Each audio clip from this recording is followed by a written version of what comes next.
What's up, guys? Welcome back to Boost Brothers Garage. On this episode, we are diving further into our hopefully not blown engine on the Cayman. Stay tuned.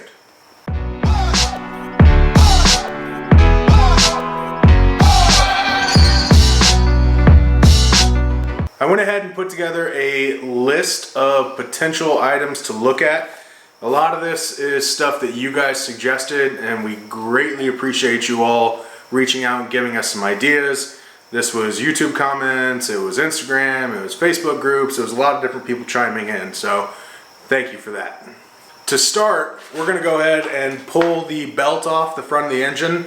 We're going to start it up that way, check the front accessories, make sure it's not a water pump, alternator, something stupid like that. Be great if it is. Don't have my hopes up. Then we ordered a nicer stethoscope than the broken one I have from 12 years ago that no longer does anything. So we're going to use that stethoscope and try to pinpoint the sound a little bit better than we could in the last video. Hopefully that ends up being in the cylinder head and we find out it's a collapsed lifter instead of something in the bottom end that's going to cost us a hell of a lot more money. I also got a compression test kit and a leak down kit, so we're going to do both of those, see if we have any cylinder that's down on compression or if we have a valve stuck open or anything like that. From there, we're going to keep on going down the line. We're going to check the spark plugs to see if there's any plugs that are potentially fouled that can pinpoint where our issue is.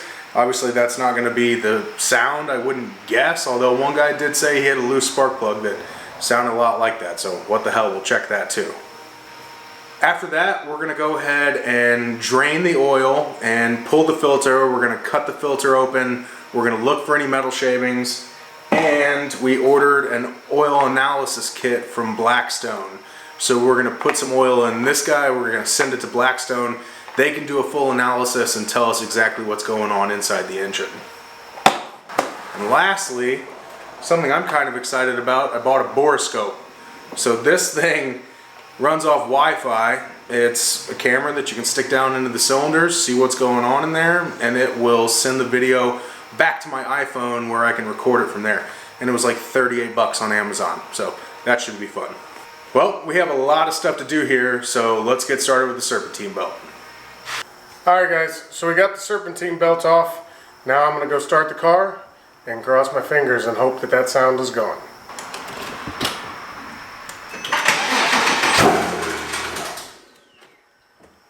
Well, that didn't work. As expected, that didn't work. So now we're going to put the belt back on so we can let it run for a minute.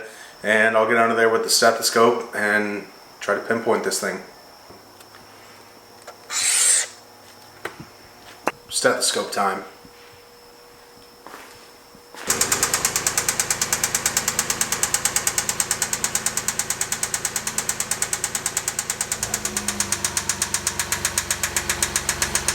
Unfortunately, we're kind of still in the same boat. That stethoscope works 100 times better than the old one did, but I can hear that noise reverberating everywhere. You can hear it a little bit in the bottom end, especially if you're back towards where the flywheel is. But for the most part, I think I hear it in the driver's side cylinder head, which leads me to believe it's potentially a valve train issue and hopefully not a bottom end issue. With that being said, we're going to go ahead and pull the spark plugs and start down that path to try to eliminate the scored cylinder theory, which we're hoping it's not that. So we're going to go ahead and pull the spark plugs, which includes pulling the coil packs and everything, at least on the driver's side for the time being, and then we'll check back in.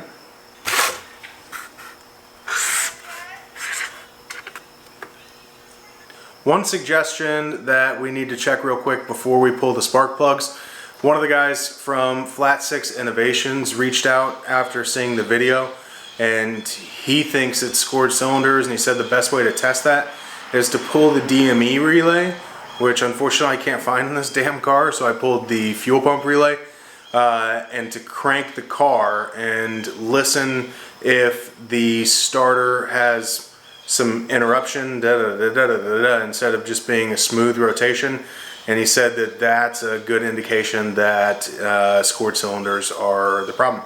So I pulled the fuel pump relay and we're going to check that real quick.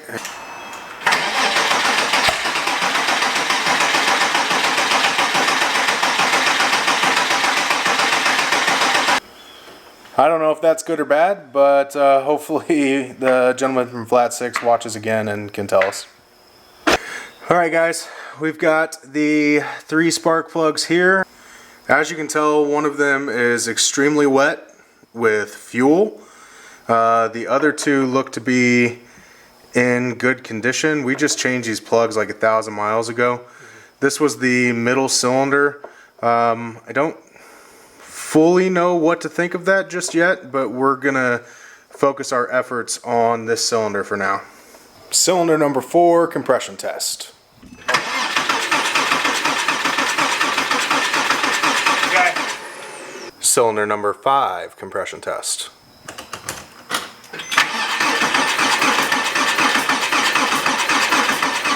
Alright. Cylinder number 6, here we go.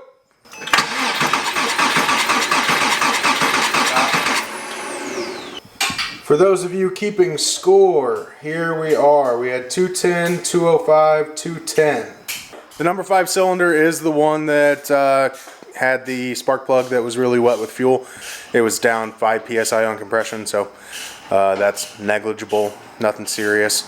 I'm going to get the borescope out and I'm going to check those cylinders while Zach takes the spark plugs out of the passenger side. The compression test is done here. As you can see, across the board just over 200, which should be pretty good. Now we're going to go ahead and drain the oil.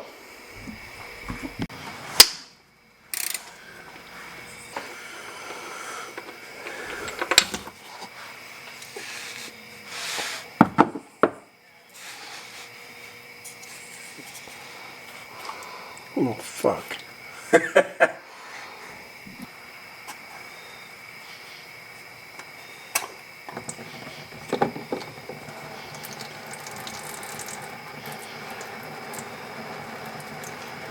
Well, we found our problem. All of that is metal. Looks like we've got some major internal issues. Snap a picture real quick. All the plans and all the specialty tools in the world don't help whenever you have catastrophic engine failure. As you can see from the oil filter, we are screwed. No idea why, what happened yet. I'm assuming with the metal in the oil like it is, as well as the sound, I'm assuming it's cylinder scoring or a rod bearing.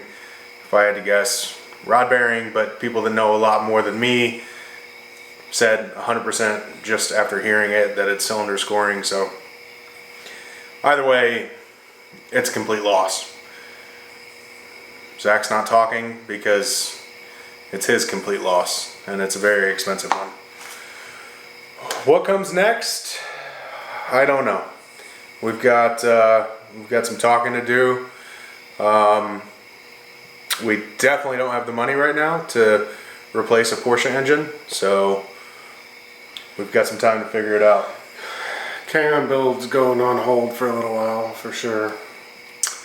Maybe LS swap. We just gotta weigh our options and see what financially makes the most sense and what for the channel makes the most sense. And yeah, and I apologize for all those subscribers out there that started watching us just for all the Cayman content. I can assure you that we're more sad about it than you are. But we'll be back next week, maybe with a plan in place, maybe just taking a break and working on the 944 again for a week. So anyway, thanks guys. Thanks.